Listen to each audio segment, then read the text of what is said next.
Guys, welcome to my YouTube channel study less study smart. तो आज हम बात करेंगे chapter 3 that is admission of a new partner. लेकिन आज हम इस चैप्टर को एक स्टोरी के थ्रू समझेंगे। हम पूरे चैप्टर में एक स्टोरी कंटिन्यू करेंगे और उसी स्टोरी के बेसिस पे उसी के साथ साथ हम उसी के कॉन्सेप्ट्स को पार्ट्स में सीखेंगे।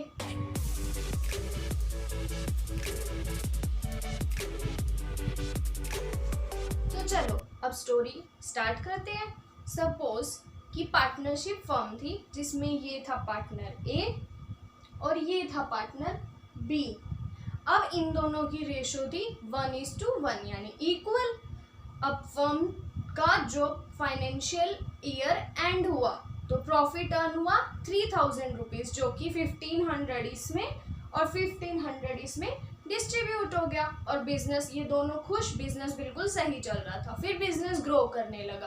अब ऑब्वियस सी बात है, अगर बिजनेस ग्रो करेगा तो हमने इंट्रोडक्शन में भी सीखा था कि और भी पार्टनर्स आपकी पार्टनरशिप फर्म में ऐड होना चाहेंगे। तो इसीलिए एक पार्टनर सी उस फर्म में ऐड हो गया।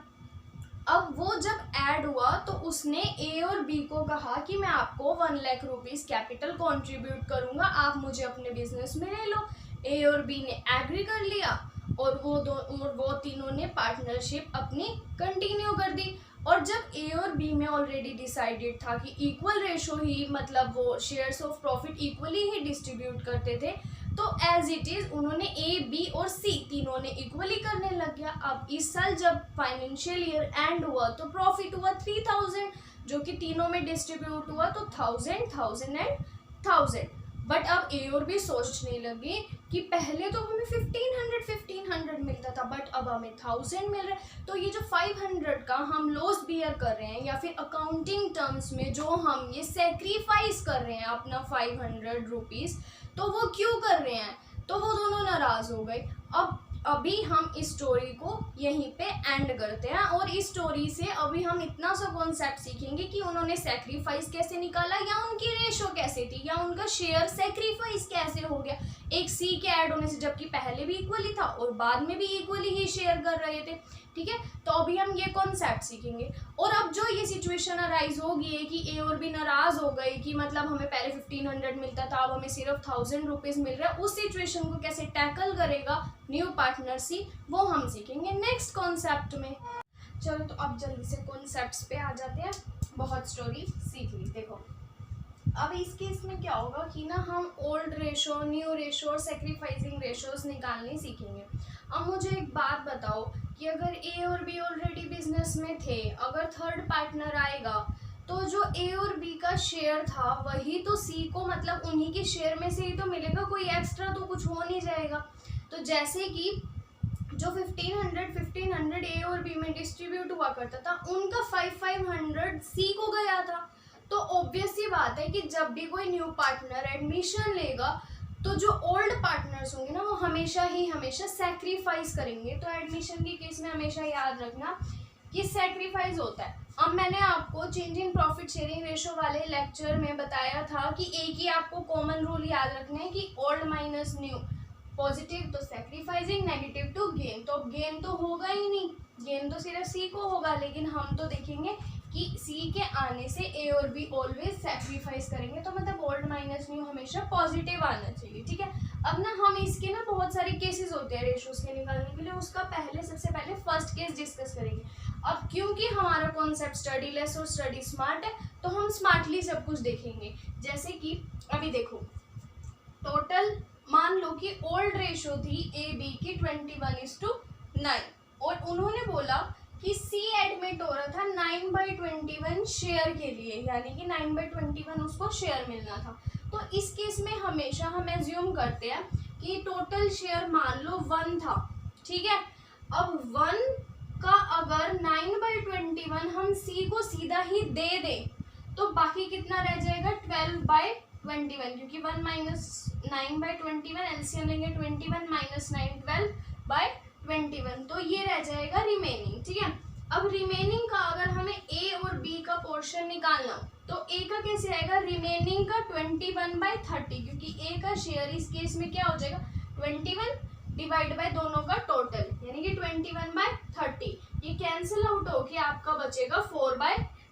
सिमिलरली हम डी का निकालेंगे कि 12/21 का 9/30, ठीक है, वो आ जाएगा 12/70। अब देखो न्यू रेशो निकालते हैं, क्या होगी 4/10 ए का, बी का आया था 12/70 और सी आ रहा था 9/21 के लिए, जिसको हमने कट कर दिया 3 की टेबल से, दैट इज 3/7। अब आप नीचे जब एलसीएम लोगे तो आपकी न्यू रेशो आ जाएगी 14:6:15, ठीक है। न्यू रेशो निकालना कोई मुश्किल बात नहीं है। करा क्या है हमने, ए का शेयर निकाला है रिमेनिंग से मल्टीप्लाई करके, बी का शेयर निकाला है रिमेनिंग से मल्टीप्लाई करके, स्ट्रेट फॉरवर्ड, ठीक है। अब देखो ये तो आ गई न्यू रेशो। अब सैक्रिफाइसिंग कैसे निकाले, मैंने आपको बताया था कि ओल्ड में से न्यू माइनस करेंगे और पॉजिटिव आंसर आएगा जो कि सैक्रिफाइसिंग को रिप्रेजेंट करता है, ठीक है। तो अब यही करेंगे, ओल्ड रेशो माइनस न्यू। अगर ए की ओल्ड रेशो यानी कि 21/30 माइनस करेंगे न्यू रेशो, न्यू रेशो क्या आई थी 14 और डिवाइड बाई इसका टोटल यानी 35, तो आ जाएगा 63/210। सिमिलरली बी का निकालेंगे 27/210। अब इन दोनों की जब हमने रेशो देखी ना, तो रेशो वही आई जो ओल्ड हुआ करती थी, ठीक है, कि सैक्रिफाइसिंग रेशो ए और बी की 21:9 है, और हमें पता था वो तो उनकी ओल्ड भी हुआ करती थी। तो यहीं से ना हमने एक रूल सीधा ही याद कर लो आज से, कि जब भी 1 वाला केस होगा ना, तो उस केस में जो भी ओल्ड रेशो होगी वही हमेशा ही सैक्रिफाइसिंग रेशो होगी। आपको इतना प्रोसेस करने की जरूरत ही नहीं थी, सीधा सीधा। अगर तो पर्टिकुलर यही क्वेश्चन पूछते 3 मार्क्स में कि पूरा करके दिखाओ, तो आप दिखाते। मान लो फुल फ्लेश क्वेश्चन है 8 मार्क्स का, तो उसमें आप पूरा ये निकालने मत बैठ जाना, सीधा रूल याद रखना कि 1 वाले केस में जो ओल्ड रेशो होती है वही सैक्रिफाइसिंग रेशो बन जाती है, बस। चलो अब डिस्कस करते हैं केस 2। अब इस केस 2 को थोड़ा समझेंगे। देखो क्या कह रहे हैं कि ओल्ड रेशो ए बी की थी 3:2 और सी आ रहा था 1/10 शेयर के लिए, ठीक है। और उसके आगे एक लाइन लिखी हुई है विच ही एक्वायर्ड इक्वली, यानी वो इक्वली एक्वायर कर रहा था दोनों से, यानी कि जितना शेयर ए सी को देगा अपना उतना ही बी देगा, ठीक है। तो देखो अब देखते हैं कि सी को मिलना कितना था, फिर उसी का तो देखेंगे कि हाफ ए देगा हाफ बी देगा। सी को मिलना था 1/10 जो कि वो एक्वायर करता है ए और बी से इक्वली, ठीक है। अब एक बात बताओ, सी का 1/10 था वो जो आ रहा था, 1/10 का हाफ देता ए, 1/10 का हाफ देता बी, ठीक है। अब 1/10 का हाफ यानी कि 1/20, ठीक है, जो 1/20 ए भी देता बी भी देता, क्योंकि 1/10 का फिर हाफ हो गया ना, ठीक है। अब ए का न्यू शेयर कैसे आएगा ये बताओ मुझे, कि पहले उसको मिलता था 3/5 शेयर, अब उसमें से माइनस उसने क्योंकि 1/20 सी को दे दिया तो वो माइनस कर दिया, तो बच गया 11/20। सिमिलरली 2/5 का 1/20 फिर से माइनस करेंगे तो 7/20। तो न्यू रेशो क्या आ जाएगी 11/20 डिवाइड, मतलब रेशो 7/20 रेशो 1/10, क्योंकि सी का न्यू शेयर था वो, तो न्यू रेशो बन गई 11:7:2, ठीक है। अब देखो सैक्रिफाइसिंग का फिर से अपना वही कॉन्सेप्ट याद रखते हैं, ओल्ड माइनस न्यू।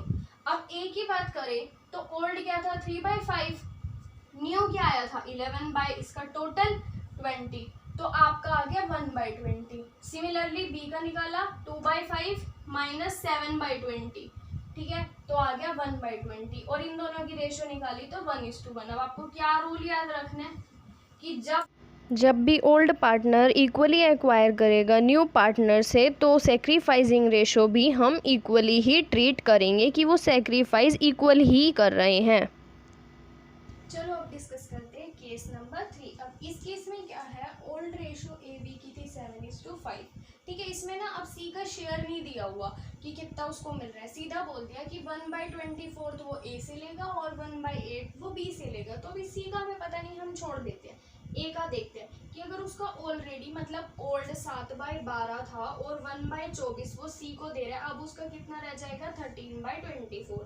ऐसे ही बी का 5/12 ओल्ड था, 1/8 वो सी को दे रहा था, न्यू रह जाएगा उसका 7/24। न्यू रेशो निकालेंगे 13/24 7। अब बात आ जाती है सी का कैसे निकालें। अब आप मुझे एक बात बताओ कि मान लो ए और बी के हिस्से में 5 टॉफीज आती थी, ठीक है। ए ने सी को दी 2 टॉफीज, बी ने सी को दी, तो सी के पास तो 4 टॉफीज हुई ना। तो यही वो कह रहे हैं, सी को मतलब ए ने 1/24 सी को दिया, बी ने सी को 1/8 दिया, तो जो सी के पास इन दोनों का टोटल आया वही तो सी का शेयर होगा, यहाँ पर भी यही हुआ कि 1/24 प्लस 1/8 अगर हम ऐड करेंगे तो वही तो सी का शेयर होगा ना, तो वही 4/24, तो न्यू रेशो आ गई 13:7:4। अब सेक्रीफाइसिंग निकालने का वही कि ओल्ड माइनस न्यू, लेकिन हम सीधा स्ट्रेट सीखेंगे कि कैसे आएगी। देखो सेक्रीफाइसिंग का हमने लास्ट में भी मतलब समझा था कि किस रेशो में वो सेक्रीफाइस करते हैं, तो वो कर रहे थे 1/24 और 1/8, उसी की सीधा रेशो निकालेंगे जो कि 1:3 आएगी और यही हो जाएगी सेक्रीफाइसिंग रेशो। केस फोर्थ जिसमें देखो ओल्ड रेशो थी 7:3, ठीक है। अब देखो इस केस में और लास्ट जो हमने केस थर्ड पढ़ा था उसमें डिफरेंस क्या है, उसमें कह रहे थे कि जो सी है ना, मतलब वो मतलब ए जो है अपने में से 1/24 सी को देगा, तो उस केस में हम क्या करते थे, सीधा 1/24 माइनस कर देते थे। लेकिन इस केस में बोला है कि वो अपने 2/7 देगा, लेकिन अपने ही शेयर का 2/7, तो इसमें ना हमें एक स्टेप और ऐड हो जाता है कि पहले उसके शेयर का 2/7 निकालेंगे और फिर माइनस करेंगे। ये चीज समझ आ रही है?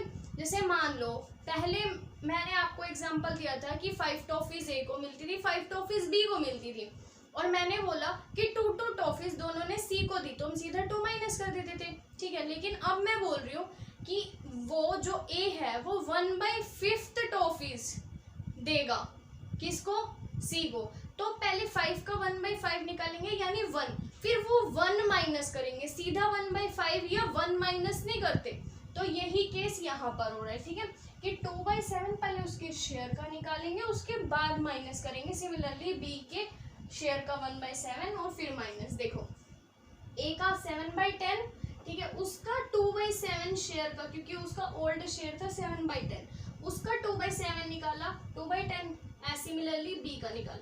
अब मैंने आपको बताया शेयर निकाल के माइनस कर देंगे जैसे हम नॉर्मली करते थे, यही हमने यहाँ पर किया। 7/10 में से उसका शेयर जो वो सी को कंट्रीब्यूट कर रहा था वो सिमिलरली बी का, ये आ गए दोनों के न्यू शेयर। अब बात करते हैं 5/10 18/70, ठीक है। अब फिर से हमें सी का शेयर नहीं पता, लेकिन मैंने आपको बताया था कि सी को उतनी टॉफीज मिलेंगी जितना वो सेक्रीफाइस कर रहे होंगे, तो वो सेक्रीफाइस कितना कर रहा था, 2/10 और 3/70, तो इन दोनों को ऐड करो तो उसका शेयर आ गया 17/70, तो न्यू रेशो आ गई 13:18:17, ठीक है।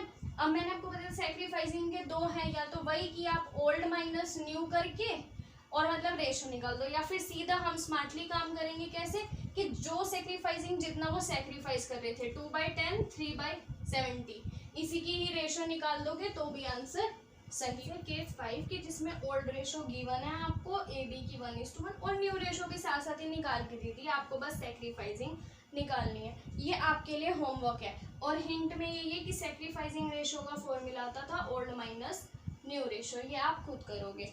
और आई होप अगर आपको मेरा ये कॉन्सेप्ट समझाने का अच्छा लगा हो तो please do like subscribe share comment, और इसके आगे के पार्ट्स देखने हो तो वो भी लिंक डिस्क्रिप्शन में प्रोवाइडेड है। Thank you.